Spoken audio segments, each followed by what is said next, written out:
মূলত আমি আপনাদের সম্মুখে কোরআন থেকে দুটি আয়াত এবং একটি হাদিসের টুকরো অংশ আবৃত্তি করেছি। সে আয়াত এবং হাদিসকে সম্মুখে রেখে সংক্ষিপ্ত বক্তব্য উপস্থাপন করব। রব্বি ইশরাহ লি সাদরি ওয়া ইয়াসসির লি আমরি ওয়াহলুল উকদাতাম মিন লিসানি ইয়াফকাহু কওলি। আমরা প্রত্যেকে অবগত রমজান মাস এটা বরকতময় একটি মাস, এটা আত্মসংযমের মাস, নিজেকে প্রস্তুত করার একটা মাস, যে নিজেকে কিভাবে আগামীতে পরিচালিত করবে, আগামী দিনে কিভাবে নিজের জীবনকে ইসলামী অনুযায়ী বাস্তবায়ন করবে। এই রমজান মাস সেটা আমাদেরকে শিক্ষা দেয়। রমজান শব্দটি র মিম জদ এর মূল ধাতু। এর অর্থ হলো যে অত্যন্ত উত্তাপ, অত্যন্ত গরম। আরেকটি অর্থ হয় যে পাপকে যেটা পুড়িয়ে ছাই করে দেয়। রমজান এমন একটি মাস, যে মাস মানুষের ইবাদতের কারণে, মানুষের তওবা ইস্তেগফার এগুলো করার কারণে সমস্ত পাপকে পুড়িয়ে ছাই করে দেয়, পুড়িয়ে ফেলে দেয়। এটা একটা আত্মসংযমের মাস রমজান মাস, যেটা মানুষের গুনাহসমূহকে পুড়িয়ে ছাই করে দেয়, পুড়িয়ে ফেলে। রমজান শব্দের এটার অর্থ যে সমস্ত গুনাহকে পুড়িয়ে দেয় তার তওবা, তার ইস্তেগফার, তার ইবাদতের মাধ্যমে। শুধুমাত্র রমজানের যে সংজ্ঞা আছে, যে রোজার যে সংজ্ঞা, যে সুবহে সাদেক থেকে নিয়ে সূর্য অস্ত পর্যন্ত খাওয়া, পানাহার, তারপরে দাম্পত্য সম্পর্ক থেকে নিজেকে বিরত রাখা, শুধুমাত্র খাওয়া পান করা এগুলো থেকে বিরত থাকার নামই সিয়াম বা রোজা নয়। সিয়ামের আরো অনেক কিছু রয়েছে, যেমন মুখের সিয়াম, শরীরের সিয়াম এবং অঙ্গ প্রত্যঙ্গ যেগুলো রয়েছে ওগুলো সিয়াম রাখতে হবে। মুখের সিয়াম যেমন অশ্লীল ভাষা প্রয়োগ না করা, বা খারাপ ভাষা কাউকে না বলা, গীবত না করা, বড় চর্চা, কারো সমালোচনা না করা, এটা হচ্ছে মুখের সিয়াম অর্থাৎ জিহ্বার সিয়াম।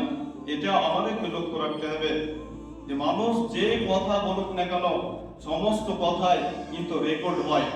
মা ইয়ালফিযু মিন কাওলিন ইল্লা লাদাইহি রাকিবুন আতীদ, যে মানুষ যে কথা বলুক সে কথাই কিন্তু রেকর্ড হয়, সেটা লিপিবদ্ধ করা হয়।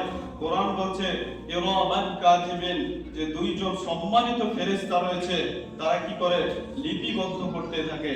দুই ঘাড়ে দুটি ফেরেশতা রয়েছে, তারা নেকি এবং গুনাহ উভয় প্রকার, উভয় বিষয় তারা লিপিবদ্ধ করে বা লিখে। একজন নেকি লিখে, একজন গুনাহ লিখে। এই জন্য কথা বলার ক্ষেত্রেও সংযমী হতে হবে, আত্মসংযমী হতে হবে। মুখের যে রোজা, সে রোজা রাখতে হবে, কারণ নবী সাল্লাল্লাহু আলাইহি ওয়াসাল্লাম বলেছেন যে মান লাম ইয়াদা কাওলা যুর ওয়াল আমাল বিহি ফালাইসা লিল্লাহি হাজাতুন ফি আইয়াদা তাআমাহু ওয়া শারাবা। যে ব্যক্তি মিথ্যা কথা বলা পরিত্যাগ করতে পারল না এবং সেই অনুযায়ী কর্ম করলো, সে অনুযায়ী কর্ম বর্জন করতে পারল না, তার খাওয়া এবং পান করা উভয় হচ্ছে সমান। সে খাক কিংবা না খাক উভয় সমান। সে রোজা রাখুক বা রোজা না রাখুক উভয় সমান। অর্থাৎ মিথ্যা কথা যে বর্জন করতে পারল না, আমাদেরকে মিথ্যা থেকে বর্জন করতে হবে, মিথ্যা থেকে নিজেকে দূরে সরিয়ে রাখতে হবে, কারণ মিথ্যাটা একটা বড় পাপ। মুখের আমাদেরকে রোজা রাখতে হবে, জিহ্বাকে সংযত রাখতে হবে, জিহ্বাকে সংযত রাখতে হবে প্রত্যেককে। নবী সাল্লাল্লাহু আলাইহি ওয়াসাল্লাম একটি হাদিসের মধ্যে বলেছেন যে মাই ইয়াজবা আনলি মা বাইনা লিহিয়াইহি আজমান লাহুল জান্নাহ। নবী সাল্লাল্লাহু আলাইহি ওয়াসাল্লাম স্পষ্ট ভাষায় বলেন, যে ব্যক্তি দুটি জিনিসের জিম্মাদার হবে আমি তার জন্য জান্নাতের জিম্মাদার। একটি হচ্ছে জিহ্বা, দুই চওড়ার মধ্যবর্তী স্থান অর্থাৎ জিহ্বার যে জিম্মাদার হবে আমি তার জান্নাতের জিম্মাদার হব। আর একটি বিষয় হচ্ছে লজ্জার স্থান, যে নিজেকে কন্ট্রোল করতে পারবে।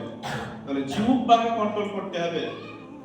কথা যে বলবে সেটা ভাবনা চিন্তা করে বলতে হবে যে আল্লাহ সুবহানাহু ওয়া তাআলা কথা বলার যে আমাদেরকে শক্তি দিয়েছেন, এই শক্তি দিয়েছেন বলে যে আমরা আনলিমিটেড কথা বলবো, অনার্থক কথা বলবো, মুমিনদের এটা শোভা পায় না। কারণ কোরআনে এক জায়গায় এসেছে যে ওয়াল্লাযীনা হুম আনিল লাগবি মুরিজুন, যারা অনার্থক কথা থেকে নিজেকে বিরত রাখে। যে মুমিনদের বৈশিষ্ট্য হবে যারা অনার্থক কথা থেকে নিজেকে বিরত থাকবে, অর্থাৎ ফালতু কথা থেকে নিজেকে বিরত রাখবে। সত্যকে অবলম্বন করতে হবে, সত্যের দিকে ধাবিত হতে হবে। সত্য, যারা সত্যকে অবলম্বন করে, যারা সত্যকে মেনে চলে, যারা সত্যবাদী, তাদের সঙ্গী হতে হবে। এটা আমাদের মুখে বজায় রাখতে হবে। আল্লাহ সুবহানাহু ওয়া তাআলা সূরা তওবার মধ্যে বলছেন, ইয়া আইয়ুহাল্লাযীনা আমানু কুনু মা'আস সাদিকিন, হে ঈমানদারগণ, যে তোমরা সত্যবাদীদের সঙ্গী হয়ে যাও। সত্যকে নিজের জীবনে বাস্তবায়ন করতে হবে।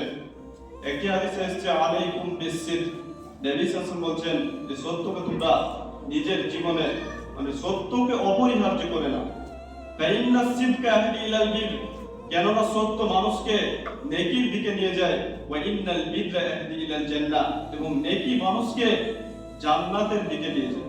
ওয়া মা ইয়াজালু রাজুল ইয়াসদুকু ওয়া ইয়াতাহাররা সিদকা হাত্তা ইত্তাবা ইন্নাল্লাহি সিদ্দিকা।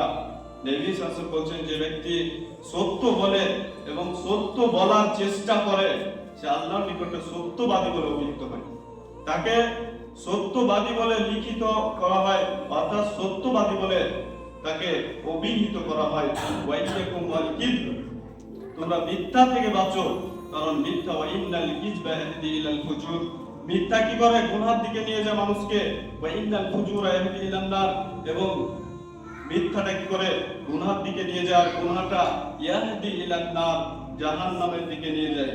যখন মানুষ মিথ্যা বলে, ওয়া মা ইয়াজালু রাজুল ইয়াকুযিব হাত্তা ইয়াতাহাররাল কিযবা হাত্তা ইত্তাবা ইন্নাল্লাহি কাযযাব, যখন মানুষ মিথ্যা বলে এবং মিথ্যা বলার চেষ্টা করে, তখন তাকে আল্লাহ সুবহানাহু ওয়া তাআলা অভিহিত করেন কাযযাব বলে, অর্থাৎ মিথ্যুক বলে অভিহিত করেন।